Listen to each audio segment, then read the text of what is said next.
The weight of 2 lives pressed against her ribs as Rebecca Vance stumbled through the bitter December wind of Julian, California.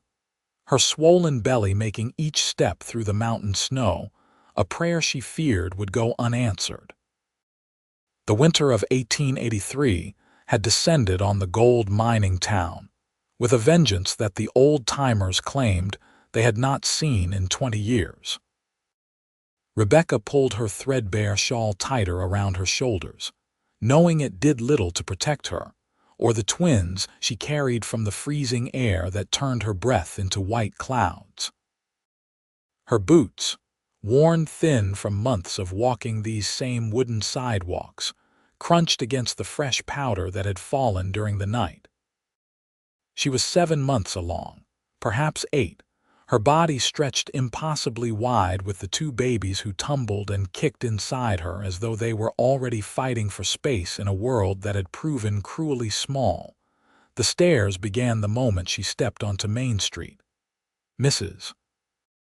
Harriet Thompson, the banker's wife, clutched her reticule closer as Rebecca passed, as though poverty and unwed motherhood might be catching. 2 miners lounging outside the Silver Dollar Saloon nudged each other, their laughter carrying across the frozen street. Rebecca kept her eyes forward, her chin lifted in the defiant posture she had perfected over the past months. Let them whisper.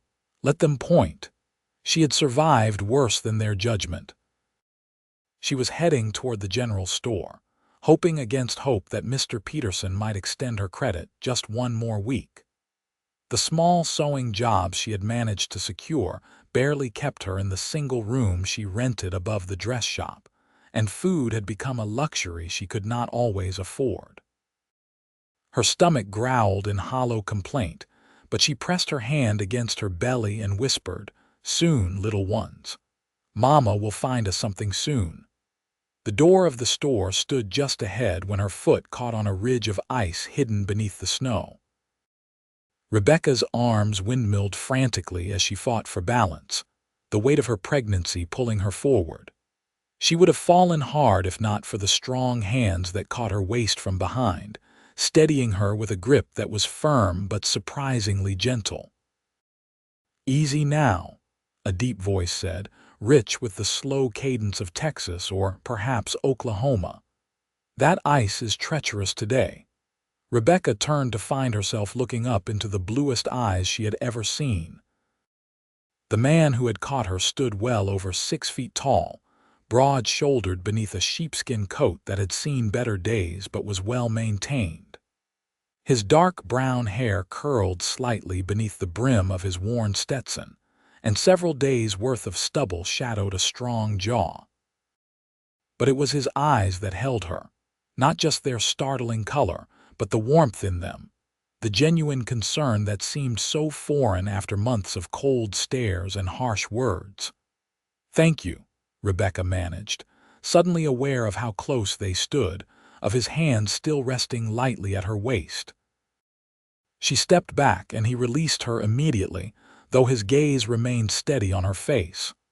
"Are you all right, miss?" he asked, and his eyes dropped briefly to her swollen middle before returning to her face. There was no judgment there, no calculation or contempt, just honest worry. "That was quite a stumble. You did not hurt yourself." "I'm fine," Rebecca said, smoothing her skirt with trembling hands. The cold made her fingers stiff and clumsy. "Just my own foolishness not watching where I step. Nothing foolish about it. The town should keep the walks clearer, especially in weather like this." He glanced around, frowning slightly at the other people on the street who had witnessed her near fall and done nothing. "Were you heading into Peterson's?" Rebecca nodded, suddenly exhausted. The brief surge of fear from nearly falling had drained what little energy she had hoarded for this errand. Black spots danced at the edges of her vision, and she swayed slightly on her feet. The cowboy's hand returned to her elbow, steadying her once more. "When did you last eat?" The question was asked quietly, without pity, but Rebecca felt her cheeks flush hot despite the cold. "I'm perfectly well, thank you, just tired." That was not what I asked. His blue eyes searched her face, taking in the hollow shadows beneath her cheekbones, the paleness of her skin. Come on. The hotel dining room is just across the street. Let me buy you some breakfast. I could not possibly accept, Rebecca said quickly, though her stomach betrayed her with another loud growl. You've been kind enough already, Mr. Hawthorne. Emmett Hawthorne, though most folks just call me Emmett. He tipped his hat slightly. And I insist, a lady in your condition should not be skipping meals, especially not in this cold. Besides, I could use the company. Been in town 3 days now and have not had a decent conversation with anyone. Rebecca hesitated, torn between pride and the desperate gnawing hunger that had been her constant companion for weeks. The babies chose that moment to kick, a rolling tumble that made her gasp and press both hands to her belly. Emmett's eyes widened slightly, but not with disgust or disapproval. If anything, he looked almost awed. Please, he said softly. Let me help. No strings, no expectations. Just breakfast between two people who could both use a warm meal. Something in his voice, in the genuine kindness of his expression, broke through the walls Rebecca had built around herself. She found herself nodding, and the smile that spread across Emmett's face transformed it completely, revealing dimples in both cheeks and laugh lines around his eyes. He could not have been much older than 25, she realized, perhaps 26 at most. Young, but with the weathered look of a man who had spent most of his years outdoors, working with his hands. He offered his arm, and after a moment's hesitation, Rebecca took it. The support was welcome as they crossed the icy street together. She could feel eyes following them, could practically hear the renewed whispers that would be flying through Julian within the hour. The unwed pregnant woman and a stranger, walking arm in arm into the hotel dining room. It would be scandalous. It would be talked about for weeks. Rebecca found she did not care. The warmth of the hotel lobby washed over them as Emmett held the door, and Rebecca could not suppress a small sound of relief as the heat touched her frozen cheeks.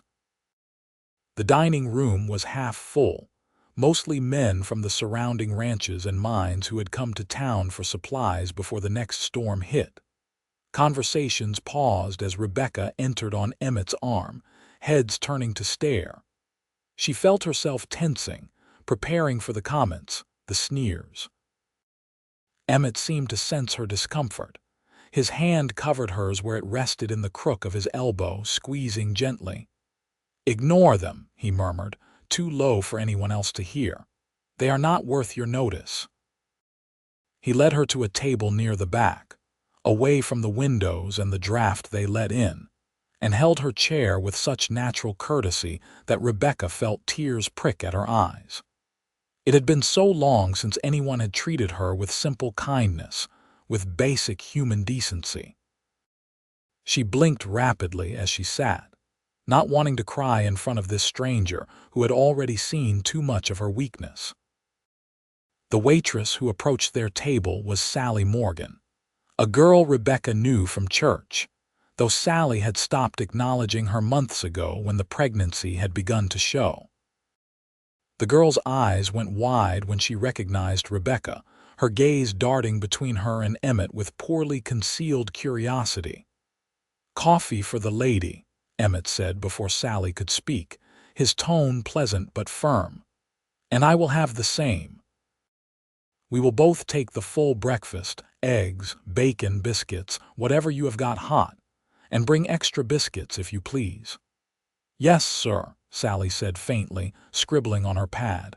She scurried away without meeting Rebecca's eyes. "You did not need to order for me," Rebecca said quietly, though without real reproach. The thought of hot food, of eggs and bacon and fresh biscuits, made her mouth water so intensely it was almost painful. "I apologize," Emmett said, looking genuinely contrite. "That was presumptuous of me. Would you prefer something else?" The steak here is supposed to be good, or they do a nice pot roast. Rebecca shook her head. No, the breakfast is perfect. I just meant that you are being too generous. This is too much. It is not nearly enough, Emmett replied, and there was something fierce in his voice that made Rebecca look up sharply. His blue eyes had gone hard, angry, though she sensed instinctively that the anger was not directed at her. Forgive me for being blunt, miss. Vance. Rebecca Vance. She had not given him her name, she realized. That he had bought her breakfast without even knowing who she was made the kindness somehow more profound. Miss Vance. Rebecca, if I may. He waited for her nod before continuing. How long has it been since you had a proper meal? Rebecca looked down at her hands, at the fingers gone thin and bony, the nails broken from taking in sewing and mending. A while, she admitted. But I manage. I have a room and I do sewing work. I am not destitute. I did not suggest you were. Emmett's voice gentled. But carrying 2 babies takes a toll on the body. You need to eat, Rebecca. For them, if not for yourself. How did you know it was twins? Rebecca asked, surprised. Most people just assumed she was further along than she appeared, or unusually large. Emmett's cheeks colored slightly. My sister had twins 2 years back. I was there for most of the pregnancy, helping out on the farm. You carry the same way she did, wide and low. Are you close? You and your sister? We were. Something shadowed Emmett's expression, a grief so raw that Rebecca felt it like a physical pain. She died 6 months ago. Fever took her and the babies both. Her husband followed a month later. Could not live without her, I think, just gave up. I am so sorry, Rebecca said, reaching across the table without thinking to touch his hand. Emmett's fingers turned, catching hers, holding on like she was the lifeline. That is why I am here, he said after a moment. Could not stay in Oklahoma anymore. Everything there reminded me of what I had lost. So I drifted west, taking work where I could find it. Heard they needed ranch hands up in these mountains, so I came to Julian to see about it. Did you find work? I did. The Henderson Ranch, about 5 miles north of town. Pay is decent, and they are offering room and board through the winter. I start next week. He paused as Sally returned with their coffee, waiting until she left before continuing. What about you, Rebecca? How did you end up here? It was the question she had been dreading, the one that always led to judgment and condemnation. But looking into Emmett's kind eyes, seeing the genuine interest there, Rebecca found herself wanting to tell him, wanting him to know, to understand. I came here with my husband a year ago, she began, wrapping her cold hands around the warm coffee cup. The heat soaked into her palms, painful and wonderful all at once. Daniel Vance. He had heard about the gold strikes in the Julian area, thought we could make our fortune. We were young and foolish and so in love we thought that was enough. What happened? Emmett asked gently when she fell silent. The mining did not go as planned. The claims were mostly played out by the time we arrived, and what was left required more money and equipment than we had. Daniel took work where he could, and I did sewing and laundry. We scraped by. Rebecca took a sip of her coffee, letting the bitter warmth fortify her for the rest of the story. Then I got pregnant. We were terrified at first, had no idea how we would manage a baby when we could barely feed ourselves. But Daniel was so happy, so excited. He started working double shifts at the mine, taking any job he could get. She had to stop, had to breathe through the grief that still felt sharp as broken glass even after all these months. Emmett waited patiently, his hand finding hers again across the table. There was an accident, Rebecca continued, her voice barely above a whisper. A tunnel collapsed at the mine. Daniel and 3 other men died. I was 4 months pregnant. The mining company gave me $50 and told me Daniel had signed away their liability when he took the job. $50 for my husband's life. God, Emmett breathed. Rebecca, I am so sorry. I thought about leaving, going back east to my family, but I had no money for the train, and besides, my parents had disowned me when I married Daniel. They said he was beneath me, that I was throwing my life away. Rebecca laughed bitterly. I suppose they were right in a way. Here I am, widowed and pregnant and penniless in a town that looks at me like I am something they scraped off their boots. Why do they treat you that way? Emmett asked, anger threading through his voice again. You are a widow, carrying your late husband's children. That should garner sympathy, not scorn. Because I have no proof, Rebecca said flatly.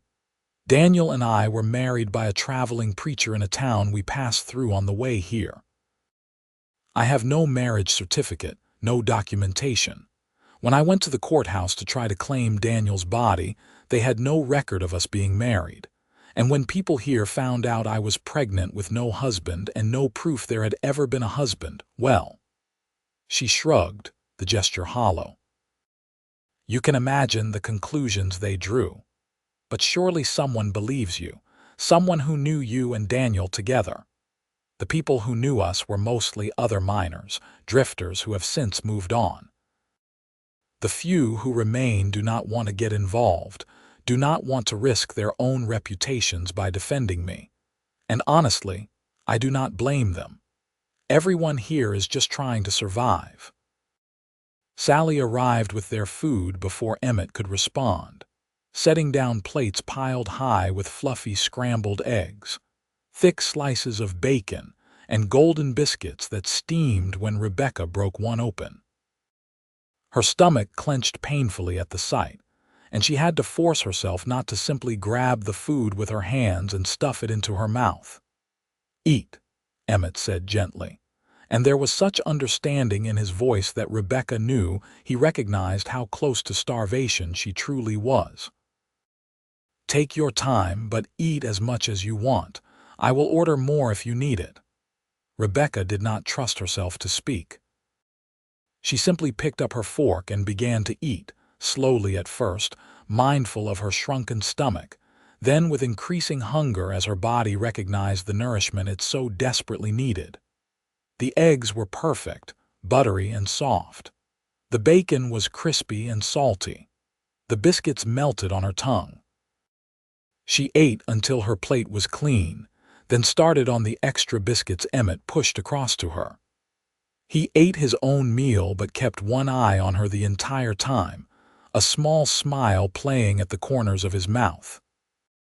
When Rebecca finally set down her fork, too full to take another bite, she felt more human than she had in weeks. The warmth of the food spread through her body, and the babies seemed to settle, as though they too were satisfied. She looked up to find Emmett watching her with such tenderness that she felt her breath catch. "Thank you," she said, and the words seemed pitifully inadequate for what he had given her. "You cannot know what this means." "I think I can," Emmett replied.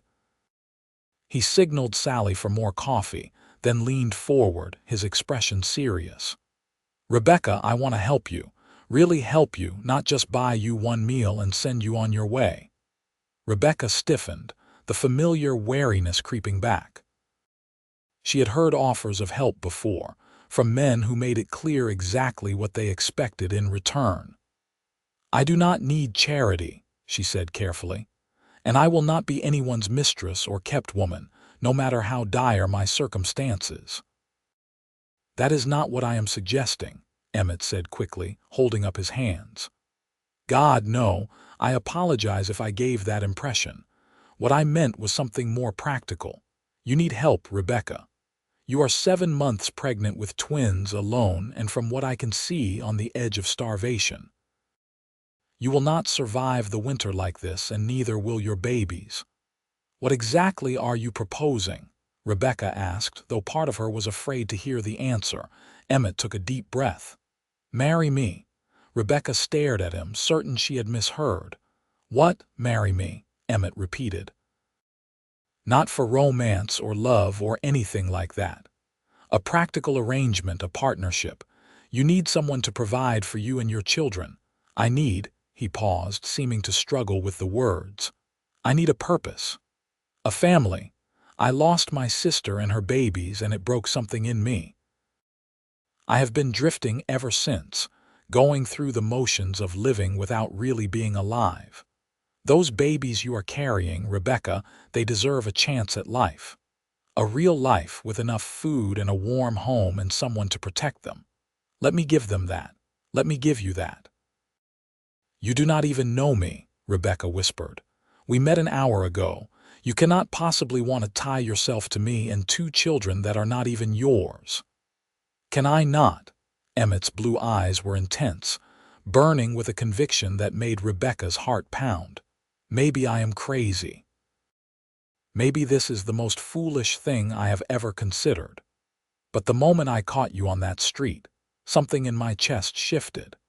And when you told me your story about your husband and the mine and the way this town has treated you, I just kept thinking that this was why I came to Julian. Not for ranch work or gold or any of the other excuses I told myself. I came here to find you, to help you. That is insane, Rebecca said, but her voice lacked conviction. Because as mad as it sounded, part of her understood exactly what Emmett meant. She had felt it too, that strange recognition when their eyes had met, as though some part of her soul had been waiting for him. Probably, Emmett admitted with a slight smile. But I am asking anyway. Marry me, Rebecca. Let me take care of you and your babies. Give me a chance to prove that not all men are cruel or selfish. Let me be the family you need, and let you and the twins be the family I lost. Rebecca's eyes filled with tears. She wanted to say yes so badly it hurt, wanted to accept this miraculous offer, this impossible kindness. But doubt held her back, the fear that this was too good to be true, that she would accept only to discover it was some cruel joke or that Emmett would change his mind once he truly understood what he was taking on. Why? She asked, her voice breaking. Why would you do this for a stranger? Because you are not a stranger, Emmett said simply. Maybe in the literal sense we just met, but I look at you and I see someone who has been knocked down and kicked and has still managed to keep getting back up. I see strength and courage and a fierce love for those babies you are carrying. I see someone worth knowing, worth helping, and maybe someday worth loving. The tears spilled over, running hot down Rebecca's cheeks. She did not bother to wipe them away. I cannot ask you to give up your whole life for me. You are not asking. I am offering.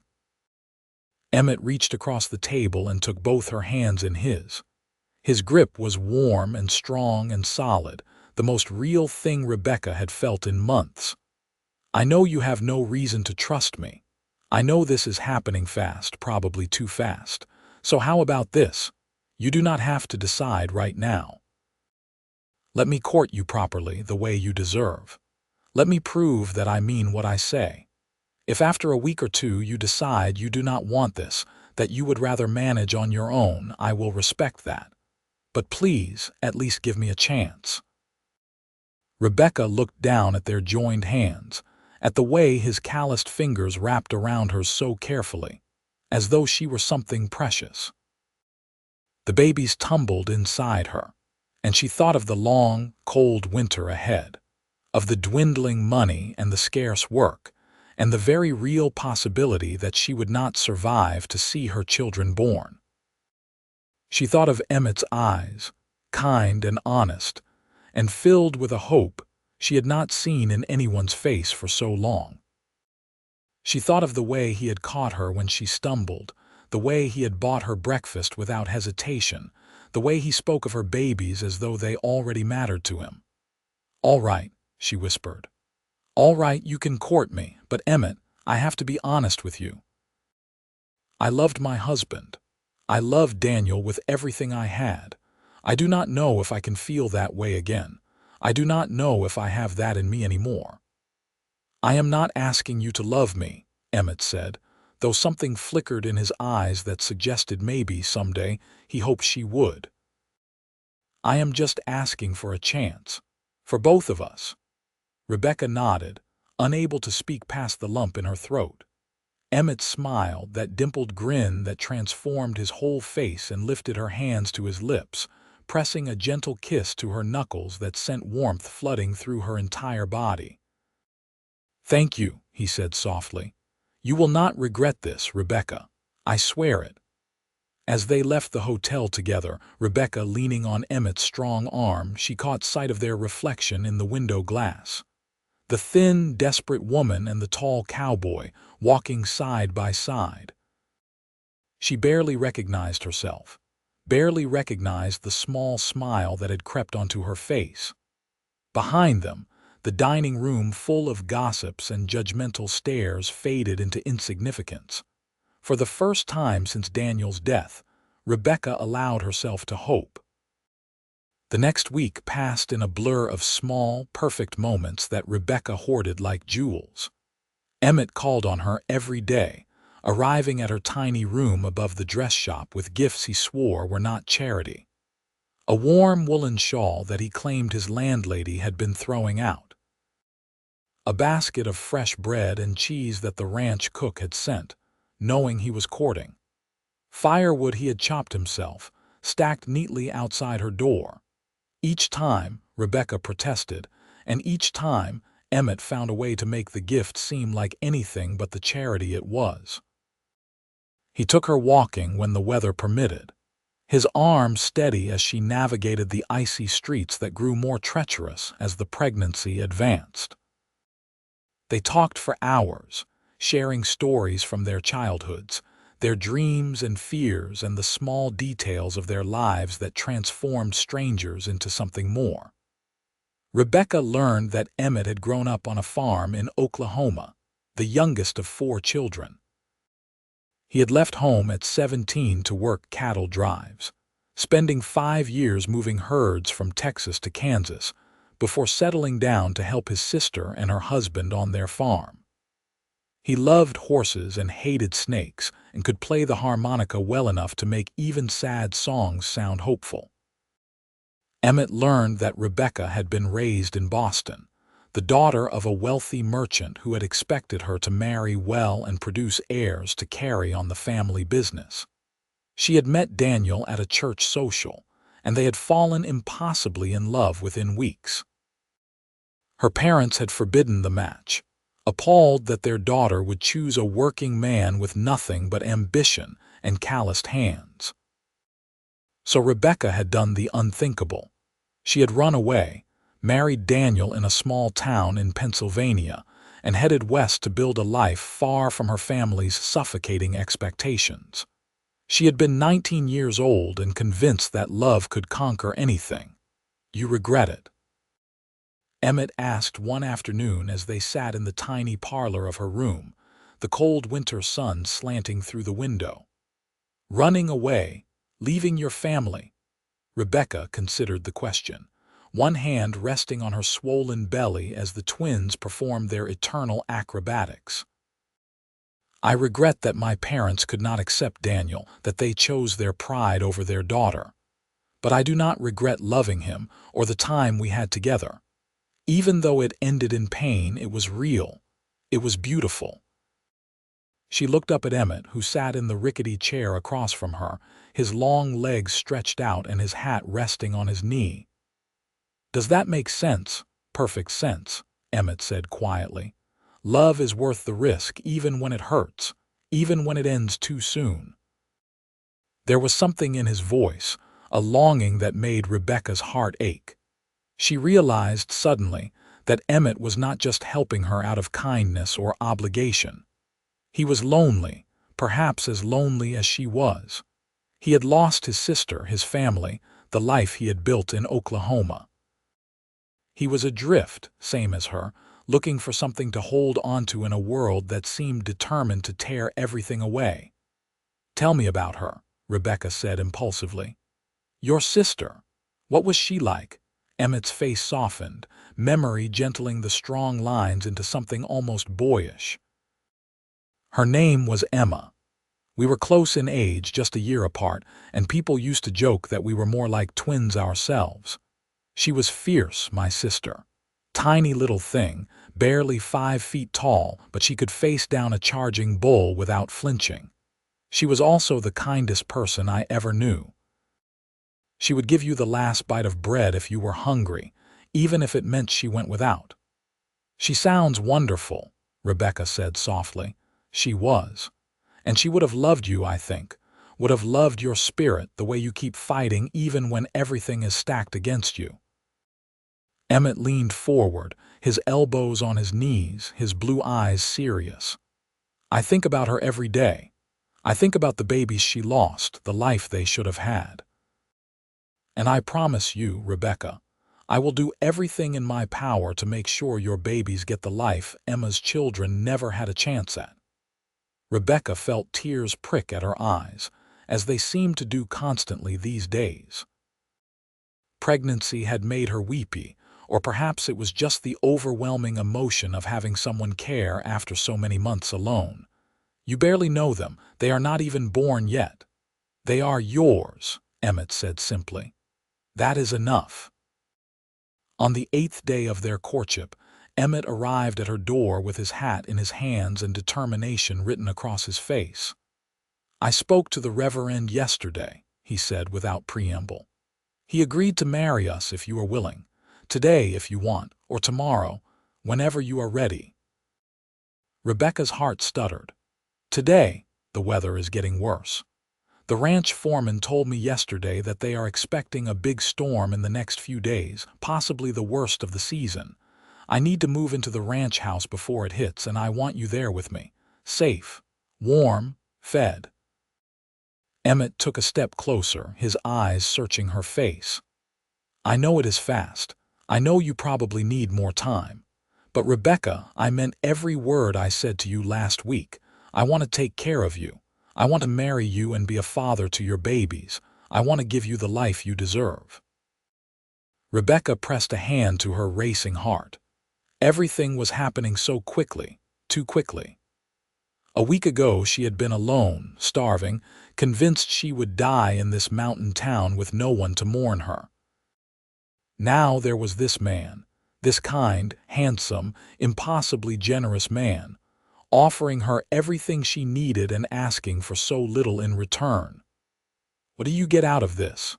She asked, the question that had been haunting her since that first breakfast. You keep talking about what you can give me, what you want to do for the babies. But what about you, Emmett? What do you want? Emmett was quiet for a long moment, his jaw working as though he was chewing over his words. Finally, he met her eyes. I want to matter again. I want to wake up in the morning with a purpose, a reason to keep going. I want to be part of something bigger than myself, something that matters. A family. I want a family, Rebecca. I want children to raise and a wife to come home to.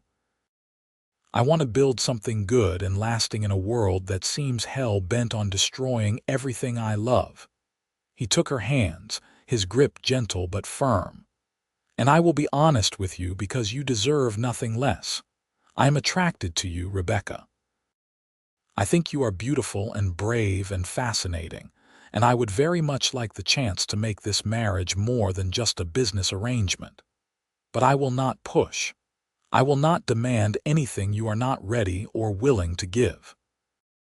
If you want this to stay practical, a partnership and nothing more, I will respect that. Your comfort and safety come first always. Rebecca's breath caught.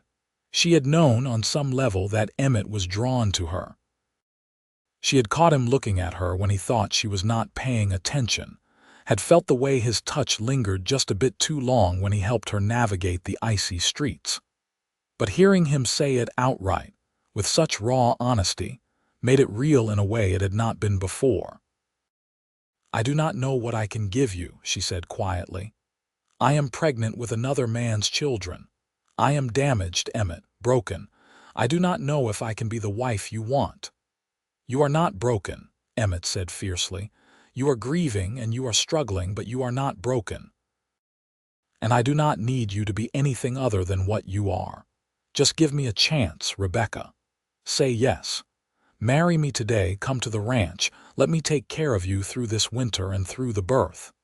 Everything else we can figure out as we go." Rebecca looked into his blue eyes and saw nothing but sincerity, nothing but honest hope and a yearning that matched her own. She thought of the cold room where she had spent so many lonely nights, crying herself to sleep and wondering how she would survive another day. She thought of the twins growing inside her, deserving so much more than the poverty and scorn she could offer them alone. She thought of Emmett's strong hands catching her when she fell, his gentle voice telling her to eat, his smile when he talked about being a father to her children. She thought of Daniel and the love they had shared and knew in her bones that he would want this for her, would want her and their babies safe and cared for, would not begrudge her a second chance at happiness, no matter how unexpected or unconventional. "Yes," Rebecca whispered. "Yes, I will marry you, Emmett Hawthorne." The smile that broke across Emmett's face was like the sun emerging from behind storm clouds. He let out a whoop of joy and spun her carefully in his arms, mindful of her belly, laughing like a boy.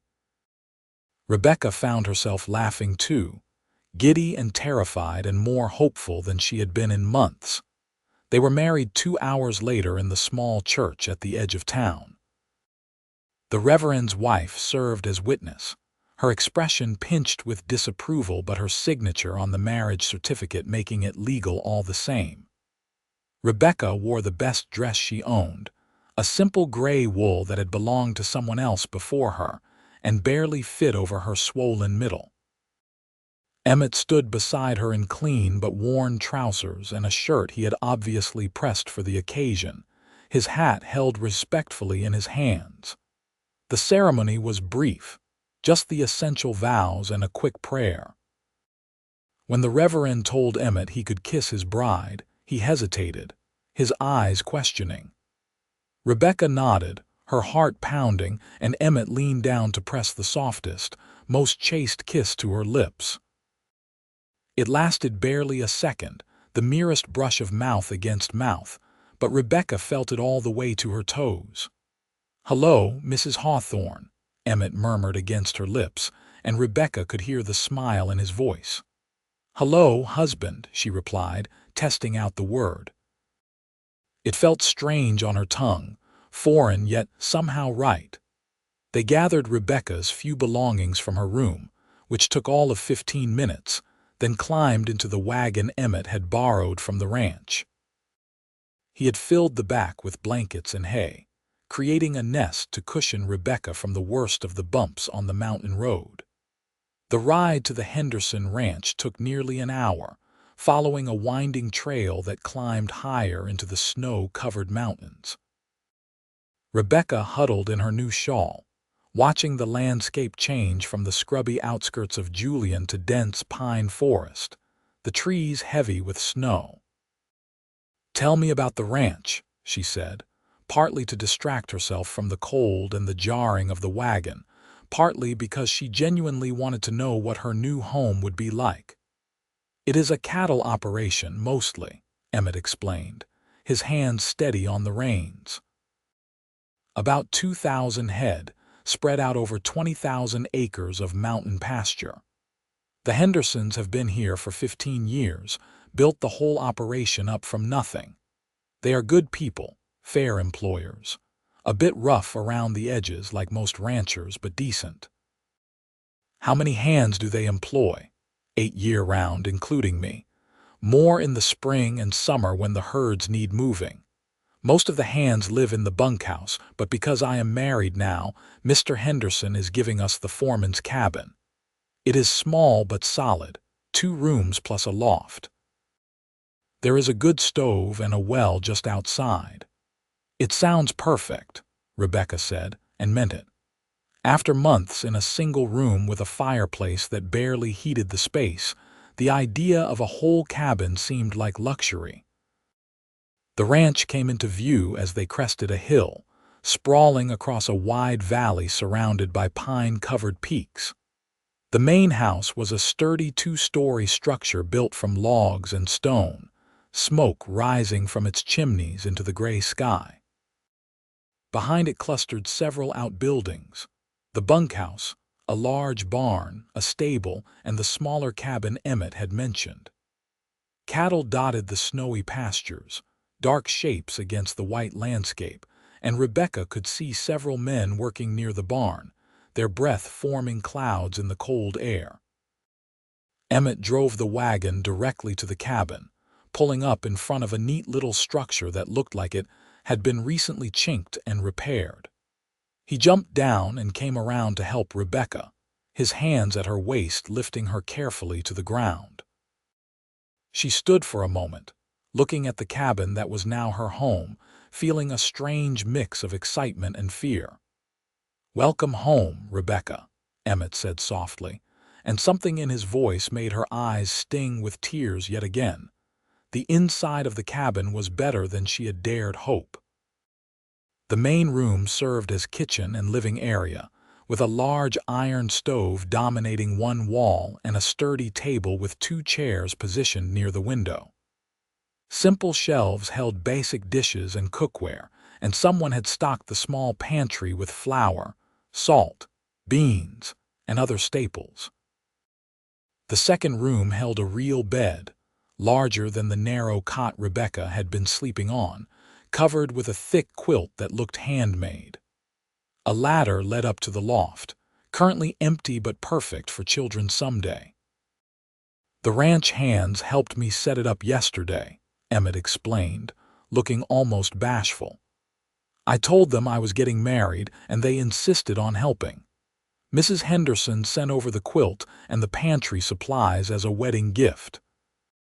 "It is wonderful," Rebecca said, turning in a slow circle to take it all in. "Emmett, it is more than wonderful. It is a home."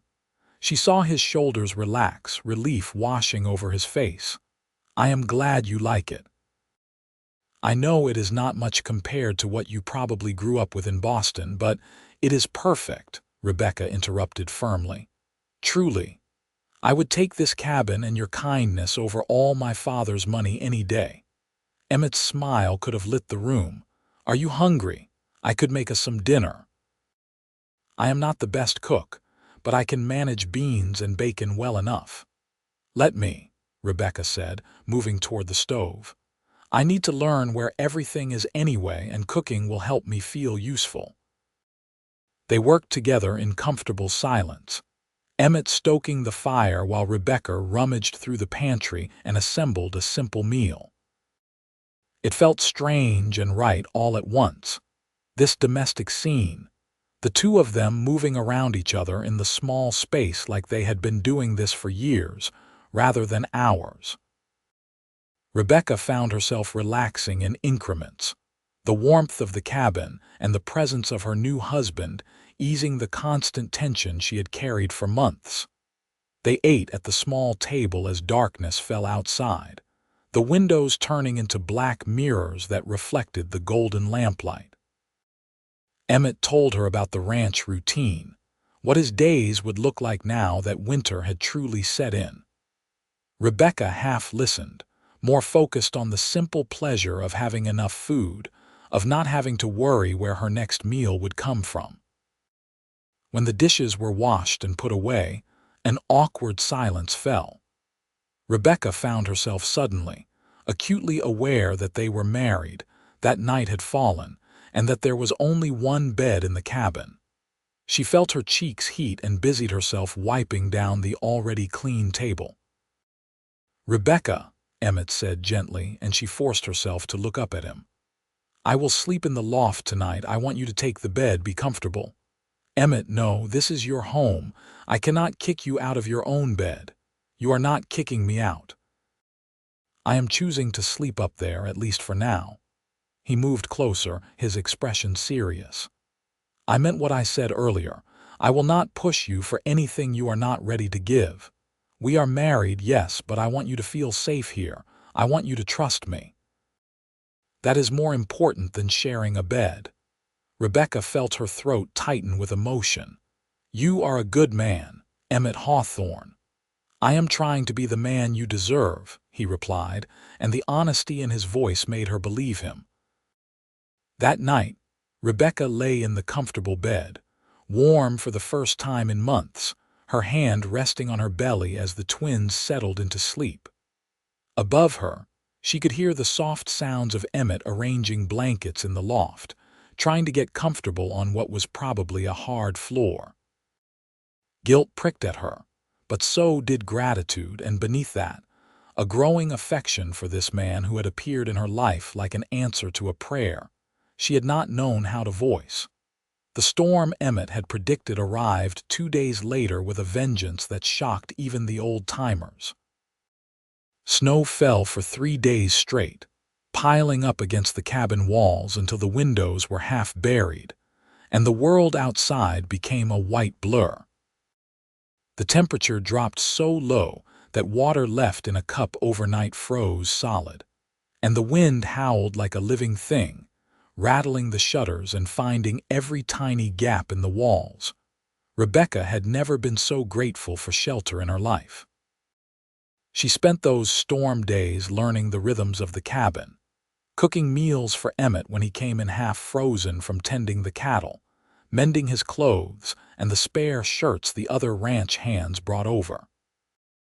Emmett, in turn, kept the fire roaring, brought in endless loads of wood, and insisted Rebecca rest as much as possible. He was attentive without being smothering, always aware of what she needed before she had to ask. On the third night of the storm, as wind screamed outside and snow pelted the windows, Rebecca woke to sharp, cramping pain in her lower back. She lay still for a moment, breathing through it, telling herself it was nothing. Just her body adjusting, the baby's shifting position. But the pain came again, stronger this time, radiating around to her belly and making her gasp. "Emmett," she called, her voice tight with fear. "Emmett, something is wrong." She heard him moving in the loft, then the thud of his feet hitting the ladder. He was beside her in seconds, still in his undershirt and trousers, his hair standing up in all directions. "What is it? What is wrong?" "Pain," Rebecca managed, pressing both hands to her belly. "My back and my stomach. Emmett, it is too early. The babies are not due for another 2 months. This cannot be happening." Emmett's face went pale, but his voice remained steady. All right, we can handle this. Let me help you up, get you more comfortable." He supported her as she struggled to sit, then positioned pillows behind her back. The pain eased slightly, and Rebecca took a shaky breath. Maybe it is nothing. Maybe it will pass. But the pain did not pass. It came and went in waves over the next hour, growing gradually stronger. Emmett paced the small room like a caged animal, running his hands through his hair until it stood in wild tufts. "I need to get the doctor, or a midwife, someone who knows about these things." "You cannot," Rebecca said, trying to keep the panic from her voice. "Not in this storm. You would freeze to death before you got halfway to town. I cannot just sit here and do nothing while you suffer. You are not doing nothing. You are here. You are with me." Another pain seized her, harder than the others, and Rebecca cried out despite herself. When it passed, leaving her sweating and shaking, she reached for Emmett's hand. "Please do not leave me. I need you here." Emmett knelt beside the bed, gripping her hand like a lifeline. "I am not going anywhere, I promise. But Rebecca, I do not know what to do. I do not know how to help you." "You helped with your sister, did you not? When she had the twins?" "I was there, but the midwife did most of the work. I just fetched things and tried to stay out of the way." His blue eyes were wide with fear, and Rebecca realized he was terrified, not for himself but for her and the babies. "Then we will figure it out together," she said with more confidence than she felt. "Women have been having babies for thousands of years, often with far less help than I have right now." But as the night wore on and the pains grew stronger and more regular, Rebecca began to fear that confidence was misplaced. The babies were coming. There was no denying it, and they were coming far too early. Emmett boiled water because that was what people always did in stories, though neither of them was quite sure why. He found clean cloths and blankets, arranging them near the bed. He held Rebecca's hand through each pain, whispering encouragement and prayers in equal measure. As dawn broke gray and cold outside the snow-covered windows, Rebecca felt something shift inside her, a change that terrified and awed her all at once. "Emmett, I think the baby is coming. Right now." Emmett's face went from pale to white, but he did not fall apart. Instead, he took a deep breath and nodded. "Tell me what to do." What followed was a blur of pain and effort and Emmett's steady voice guiding her through. Rebecca bore down when her body demanded it, sobbing with the effort, sure she would break apart from the pressure. And then, impossibly, there was a tiny mewling cry, high and thin, and the most beautiful sound Rebecca had ever heard. "It is a boy," Emmett said, his voice choked with emotion. "Rebecca, you have a son." He wrapped the impossibly small baby in a clean cloth, his hands gentle despite their size, and placed the child on Rebecca's chest. She looked down at her son, barely bigger than her hand, his skin wrinkled and red, his eyes squeezed shut as he wailed his displeasure at being born into this cold world. Love crashed over her like a wave, so intense it stole her breath. "Hello, little one," she whispered, touching one tiny hand with a trembling finger. "Hello, my beautiful boy." But there was no time to rest. Minutes later, Rebecca's body seized again, and she knew the second baby was coming. This birth was faster, her body knowing what to do now, and soon another cry joined the first. Another boy, slightly smaller than his brother but just as vocal. Emmett wrapped the second twin and laid him beside his brother on Rebecca's chest. She cradled both babies, tears streaming down her face, overcome with relief and joy and terror at how small they were, how fragile. "They are so tiny," she whispered. "Emmett, what if they do not survive?" "They will," Emmett said fiercely, though his eyes were bright with unshed tears. "They have to. They are fighters, Rebecca, just like their mother." The storm finally broke that afternoon, the clouds parting to reveal a sky so blue it hurt to look at. The ranch hands dug paths through the snow to the cabin, bringing supplies and congratulations. Mrs. Henderson herself came, a sturdy woman in her 50s who took one look at the premature twins and immediately took charge. She showed Rebecca how to nurse the tiny babies, how to keep them warm against her skin, how to watch for signs of distress. "They are small, Mrs. Henderson said frankly, "but they are breathing well and nursing. That is what matters. Keep them warm, keep them fed, and pray. That is all any of us can do." The next weeks were the hardest of Rebecca's life. The twins, whom she named Daniel and James after her late husband and Emmett's father, struggled to survive. They were too small to nurse properly at first, so Rebecca expressed milk and Emmett helped her feed them drop by drop with a cloth. They slept constantly, their tiny bodies working overtime just to stay alive. Every breath they took felt like a miracle. Every day they survived a gift. Emmett was there through all of it. He took over all the household tasks so Rebecca could focus on the babies. He held the twins skin to skin when they were fussy, his broad chest providing warmth and comfort. He woke for the nighttime feedings, bringing Rebecca water and food while she nursed. He never complained, never seemed overwhelmed, though Rebecca knew it must have been exhausting for him. One night, about 3 weeks after the twins' birth, Rebecca woke to find the bed beside her empty. She heard soft sounds from the main room and carefully extracted herself from the sleeping babies, wrapping a shawl around her shoulders against the winter cold. She found Emmett sitting in front of the fire, one of the twins cradled against his bare chest, the baby's tiny head resting over his heart. "Is he all right?" Rebecca asked softly, not wanting to startle either of them. Emmett looked up, and in the firelight she could see tear tracks on his cheeks. "He is fine. I just heard him fussing and did not want him to wake you. You need your rest." Rebecca moved closer, kneeling beside Emmett's chair. "That is James, is it not?" "Yes, I can tell by the birthmark on his shoulder." Emmett looked down at the baby with such tenderness that Rebecca felt her heart clench. "He is so small. They both are. Sometimes I am afraid to hold them too tight, like they might break." "They are stronger than they look," Rebecca said, though she shared his fear. "They are surviving, Emmett. Against all odds, they are here and they are fighting." "I know." Emmett's voice was rough. "But I keep thinking about Emma's babies, about how quickly we lost them. And I am terrified that the same thing will happen here, that I will fail to protect these boys the way I failed to save hers." "You did not fail anyone," Rebecca said firmly, covering his free hand with hers. "Your sister's babies died from illness, from circumstances beyond anyone's control. That was not your fault, Emmett. And these boys, Daniel and James, they are going to be fine. We are going to make sure of it."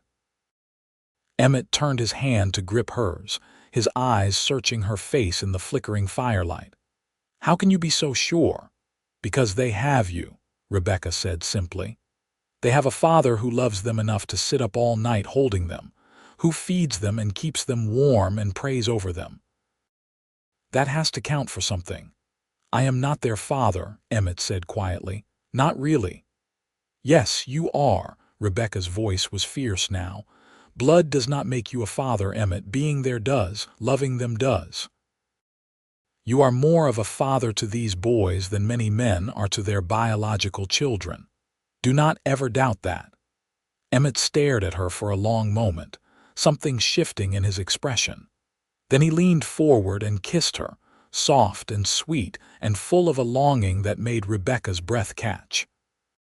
She kissed him back, tentative at first, then with growing certainty. When they finally pulled apart, both were breathing hard.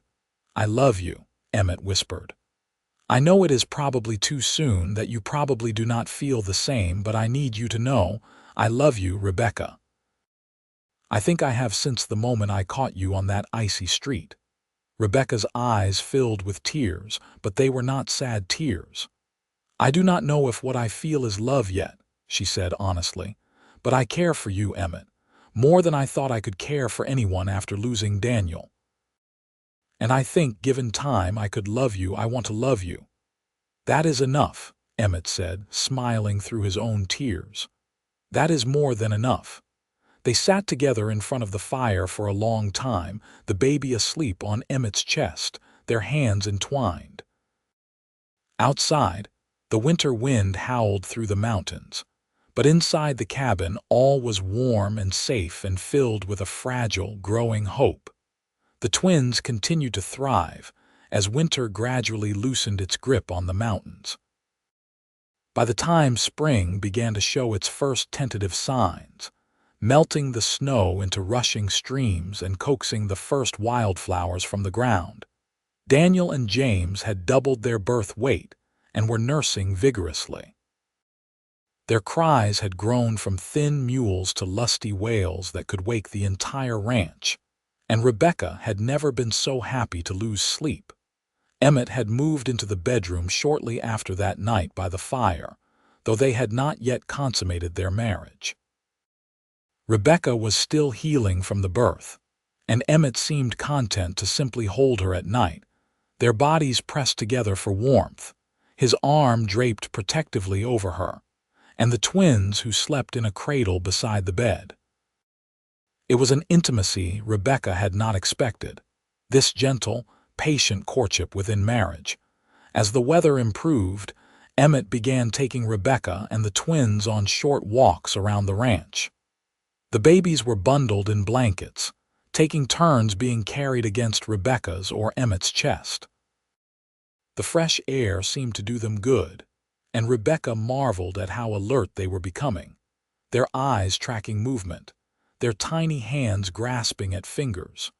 The ranch hands had accepted the twins as part of the landscape now, stopping by the cabin to admire them and offer awkward congratulations. Even Mr. Henderson, a taciturn man who rarely showed emotion, had smiled when he saw Emmett teaching Daniel to grip his finger. "You are a natural father, Hawthorne," he had said, and Emmett had glowed with pride for the rest of the day. One warm afternoon in late March, Rebecca was sitting outside the cabin with the twins when she saw a wagon approaching up the long drive. It was not one of the ranch vehicles, and she felt a flutter of unease as it drew closer. The driver was a woman, well dressed in a traveling suit of deep blue, her hair pinned in the elaborate style popular back east. As the wagon pulled up, the woman's face became clear, and Rebecca felt all the blood drain from hers. "Mother," she whispered, unable to believe what she was seeing. Lydia Vance climbed down from the wagon with the help of the driver, her movements still graceful despite the years that had passed since Rebecca had last seen her. She was older, lines bracketing her mouth and eyes, but still beautiful, still every inch the society matron Rebecca remembered. Her mother's eyes found her, then dropped to the twins in Rebecca's arms, and something complicated flickered across her face. "Hello, Rebecca," Lydia said, her cultured Boston accent sounding foreign in this rough mountain landscape. "I've come a very long way to see you." Rebecca stood slowly, holding the babies close, her mind racing. "How did you find me?" "It was not easy. I hired investigators after you left Boston. It took them months to trace you and Daniel to Julian, and when they finally did, they reported that Daniel was dead and you had remarried." Lydia's voice wavered slightly. "I needed to see for myself that you were all right, that you had survived." "I survived," Rebecca said, hearing the hardness in her own voice. "No thanks to you and Father. Where was your concern when Daniel and I needed help? When we were starving and struggling and barely scraping by?" "I did not know," Lydia said, taking a step forward. "Your father forbade me from contacting you after you left. He said you had made your choice and would have to live with the consequences. But Rebecca, he died 6 months ago. A sudden apoplexy, and on his deathbed he asked me to find you to make amends if I could." Rebecca felt tears sting her eyes, not for her father, who had never been more than a distant, disapproving figure, but for the waste of it all. "And so you came." "I came." Lydia's eyes were on the twins, hungry and sad. "Are these Daniel's children?" "They are my children," Rebecca said firmly. "Mine and my husband's." "But surely Daniel was their father. You were pregnant when he died," the investigator said. "Daniel was my first husband, yes. These are his biological sons. But Emmett Hawthorne is their father in every way that matters. He is the one who kept us alive through the winter. Who delivered them when they came too early? Who sits up all night holding them when they cry? Do not diminish that." Lydia blinked rapidly, clearly fighting tears. "I meant no disrespect. I just want to know my grandsons." "Why?" The word came out harder than Rebecca intended. "So you can take them back to Boston, dress them in fine clothes and parade them around your social circles." "These boys are not toys, Mother. They are not tools for you to assuage your guilt." "I know that," Lydia said, her voice breaking. "Rebecca, please. I am not asking to take them. I just want to be part of their lives, and yours if you will allow it. I have missed you so much, and I know I have no right to ask for your forgiveness, but I am asking anyway." Before Rebecca could respond, she heard footsteps behind her. Emmett emerged from the barn where he had been working, his shirt sleeves rolled up and his face streaked with honest sweat. He took in the scene at a glance, his eyes moving from Rebecca's tense posture to the strange woman standing before her. "Is everything all right?" he asked, moving to Rebecca's side, his presence solid and reassuring. "Emmett, this is my mother, Lydia Vance." "Mother, this is my husband, Emmett Hawthorne." Lydia's eyes widened as she took in Emmett's rough clothes and work-worn hands, the way he stood protectively close to Rebecca. Rebecca could see the judgment forming, the same disapproval her mother had shown Daniel, and felt her spine stiffen.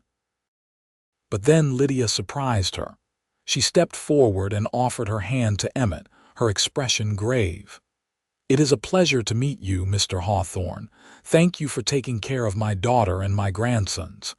Emmett shook her hand, his grip careful. "It is no hardship, madam. They are my family."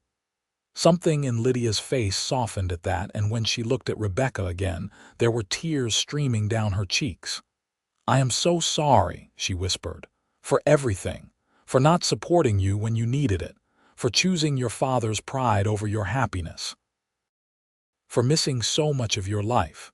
I know I cannot undo the past, but if you will give me a chance, I would like to try to make amends."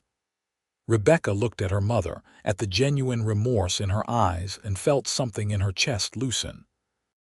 She was tired of carrying anger, tired of the bitterness that had festered since her parents' rejection. And standing here with her husband beside her and her children in her arms, she realized she did not need her mother's approval anymore. But perhaps, just perhaps, she could offer forgiveness. "You can stay for dinner," Rebecca said carefully.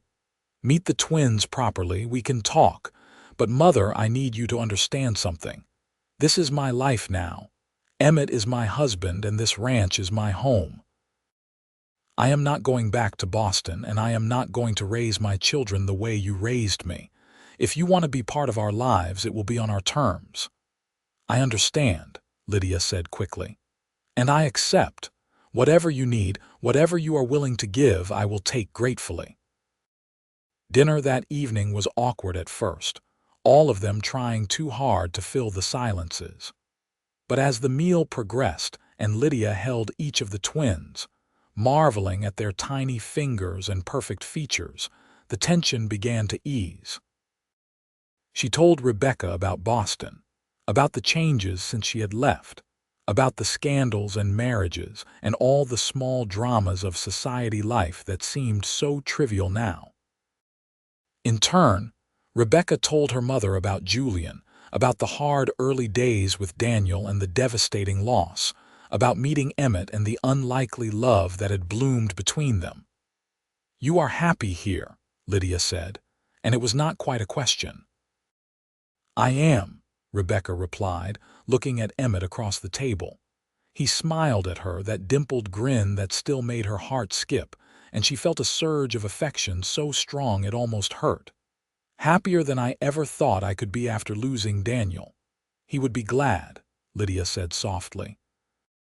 "From what you have told me about him, Daniel would want you to find joy again, to build a good life for his sons." "Our sons," Emmett corrected gently but firmly. "They are mine too."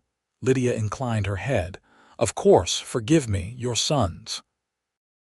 That night, after Lydia had been settled in a room at the ranch house, Rebecca lay in bed with Emmett's arms around her and the twins asleep in their cradle. "Thank you," she whispered into the darkness. "For what?" Emmett's voice was drowsy, his breath warm against her hair. "For standing with me today, for not letting my mother intimidate you or make you feel less than you are." "She could not make me feel less than anything," Emmett said, his arms tightening around her. "I know who I am, Rebecca. I am your husband, the father of your sons. That is all I need to be." Rebecca turned in his arms, pressing her face against his chest. "I love you," she said, the words coming out naturally, easily, as though they had been waiting on her tongue. "I did not think I could say that again, but I love you, Emmett, truly." She felt him go still, his heart pounding beneath her cheek. Then he tipped her face up to his and kissed her, deep and sweet and full of all the longing they had been banking for months. Rebecca kissed him back with everything she had, her hands tangling in his hair, her body pressing against his. When they finally broke apart, both breathing hard, Emmett rested his forehead against hers.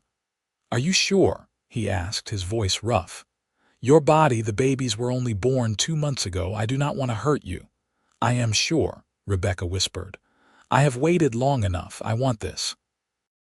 "I want you," What followed was tender and careful, Emmett treating her like she was made of glass, constantly checking that she was all right.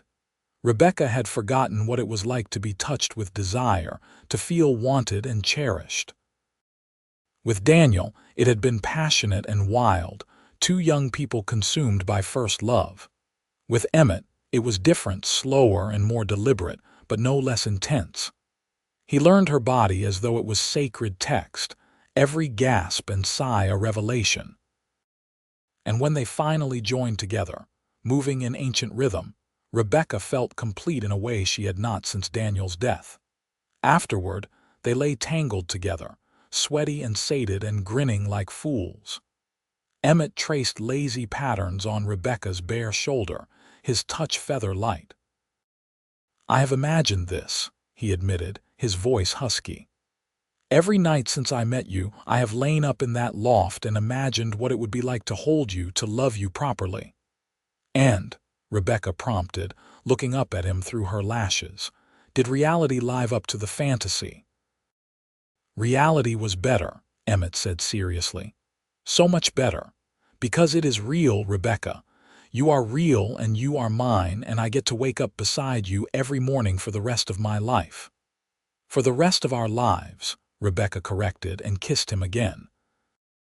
Lydia stayed for a week, long enough to get to know her grandsons and to begin rebuilding the relationship with her daughter. It was not easy, and there were moments of tension when old hurts surfaced, but both women tried. By the time Lydia prepared to return to Boston, she and Rebecca had reached a tentative peace.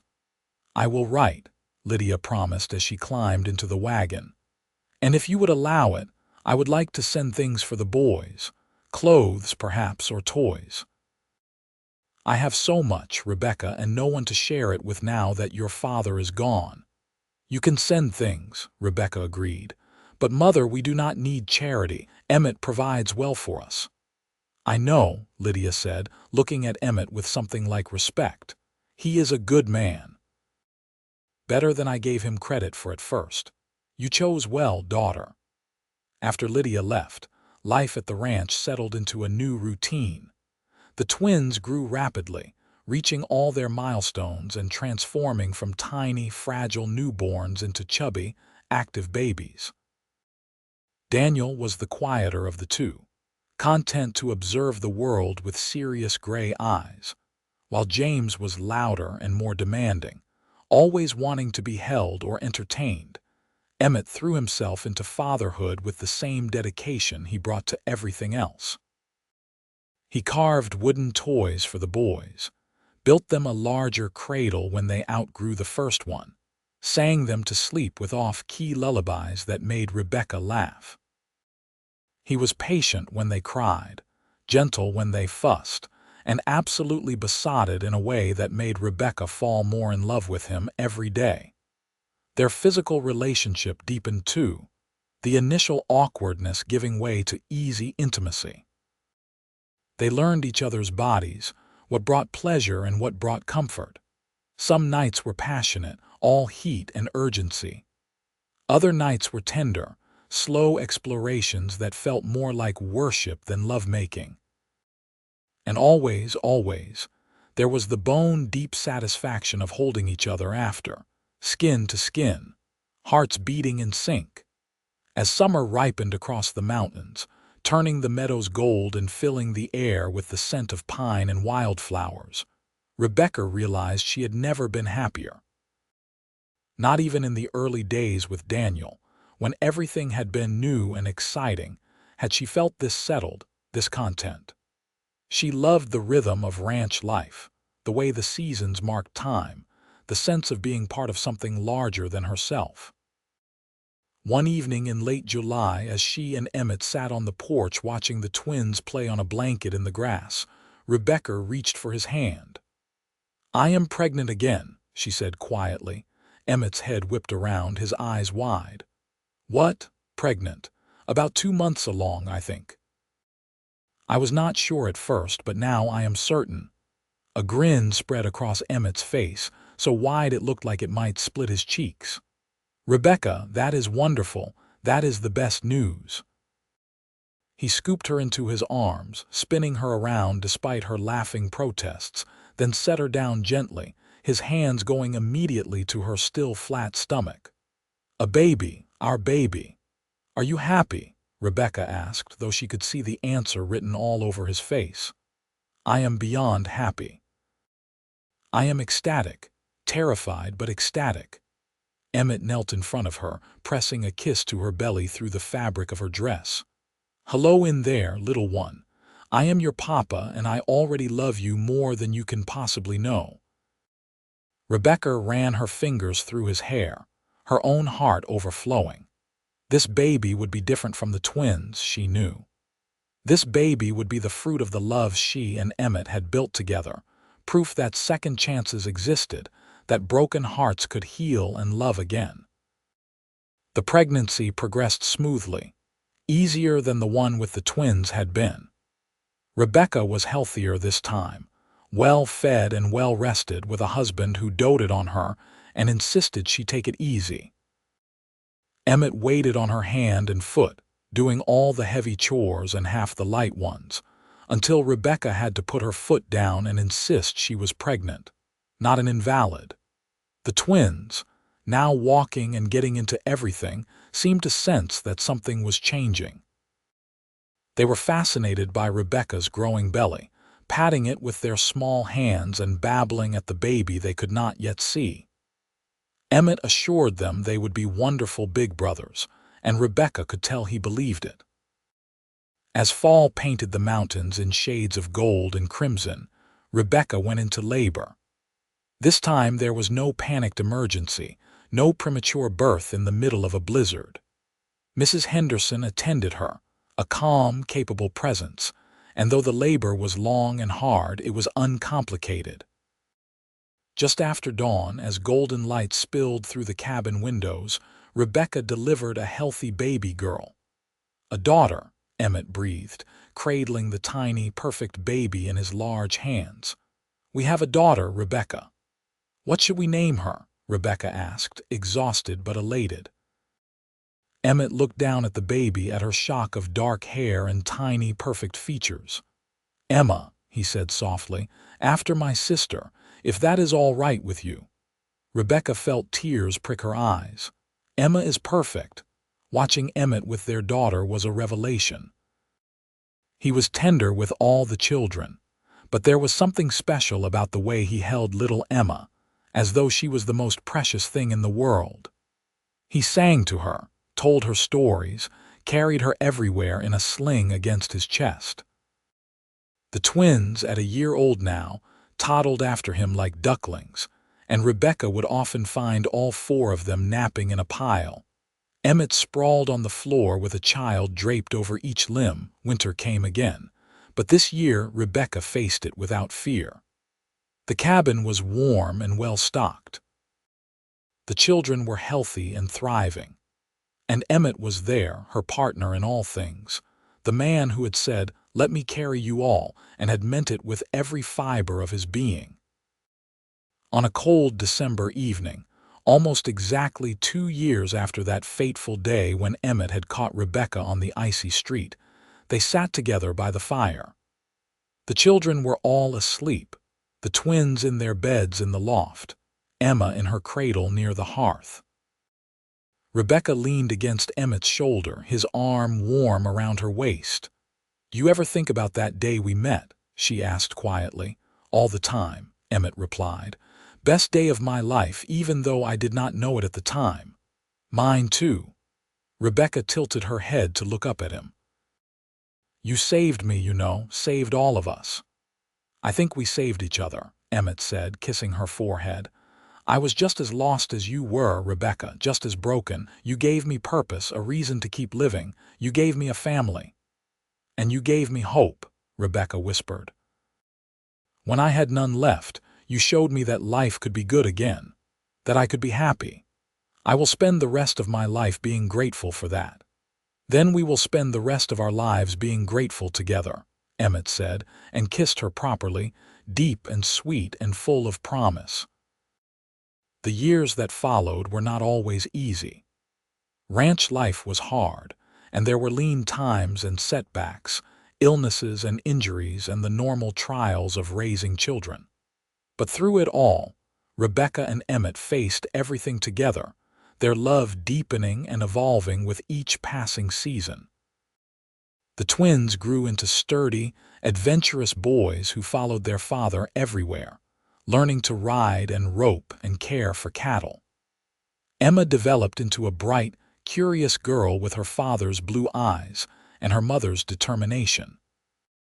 And 3 years after Emma's birth, Rebecca delivered another healthy baby, a boy they named Michael, who completed their family. Lydia visited every summer, her relationship with Rebecca healing more with each passing year. She doted on her grandchildren, bringing gifts and stories from Boston, but she never again tried to convince Rebecca to return east. She could see, as clearly as anyone, that her daughter had found where she belonged. On their 10th wedding anniversary, Emmett surprised Rebecca with a trip to San Francisco, leaving the children with Mrs. Henderson and the ranch hands who had become like family. They spent a week exploring the city, staying in a proper hotel and eating in restaurants and acting like newlyweds. One evening, as they walked along the waterfront watching the sun set over the Pacific, Emmett pulled Rebecca close. "I never get tired of this," he said, his arms around her waist, her back pressed against his chest. "Never get tired of holding you, being with you. Every day I wake up and think I cannot possibly love you more than I already do, and every day you prove me wrong." "I feel the same," Rebecca said, covering his hands with hers. "Sometimes I think about that scared, desperate woman you met in Julian, and I barely recognize her." "You changed my life, Emmett. You made me believe in second chances." "We changed each other's lives," Emmett corrected gently. "And I would not change a single moment of it, not even the hard parts, because all of it led us here to this moment, to this life we have built together." Rebecca turned in his arms, looking up into those blue eyes that still made her heart skip. "I love you," she said, the words as true and necessary as breathing. "Today, tomorrow, forever. I will always love you." "And I will always love you," Emmett replied, and kissed her as the sun disappeared below the horizon, painting the sky in shades of gold and crimson. They returned to the ranch renewed, ready to face whatever challenges lay ahead. The children threw themselves at their parents, all talking at once about everything they had done while Rebecca and Emmett were gone. The ranch hands grinned and welcomed them home. Mrs. Henderson shooed them into the cabin with a basket of fresh bread and a knowing smile. That night, after the children were finally settled and the cabin was quiet, Rebecca stood at the window looking out at the mountains silver lit by moonlight. Emmett came up behind her, wrapping his arms around her waist, and she leaned back into his strength. "Are you happy?" he asked, though he must have known the answer. "I am more than happy," Rebecca replied. "I am home, truly, finally home." And it was true. This cabin, this ranch, this man, and these children had become more than just a refuge from the storm. They had become the bedrock of her existence, the foundation upon which she had rebuilt her shattered life. She thought of Daniel sometimes, with love and sorrow and gratitude for the time they had shared. But the pain had faded, leaving only warm memories and the precious gift of the twins. Her life now belonged to Emmett, to the love they had forged through hardship and devotion, to the children they were raising together, both the ones born of her first love and the ones born of her second, to the community they had built, the ranch that had become their world. Rebecca Hawthorne was no longer the mocked, desperate woman carrying twins alone in winter. She was a wife, a mother, a valued member of the ranch family. She was loved and cherished and needed. She was home. And as Emmett's arms tightened around her and his lips found the curve of her neck, Rebecca smiled into the darkness. The journey had been hard. the road full of heartbreak and struggle. But standing here in her husband's embrace, their children sleeping peacefully nearby, she knew with absolute certainty that every difficult step had been worth it. Because at the end of that long, cold road, a cowboy had caught her when she stumbled, had looked at her with kind eyes and said, "Let me carry you all," and in doing so had given her everything she had lost and more than she had ever dreamed of finding. Their story did not end there, of course. Life continued, full of the everyday joys and sorrows that make up a human existence. The children grew, eventually leaving the ranch to build their own lives. Daniel became a doctor, using his steady hands and calm demeanor to heal others. James took over the Henderson Ranch when the old man retired, proving himself a capable and fair-minded rancher. Emma married a schoolteacher and filled a house in Julian with laughter and her own children. Michael became a lawyer, fighting for the rights of miners and working men, never forgetting his roots. Through it all, Rebecca and Emmett remained the center around which their family orbited. They grew old together, their hair turning silver, their bodies softening and slowing, but their love never diminishing.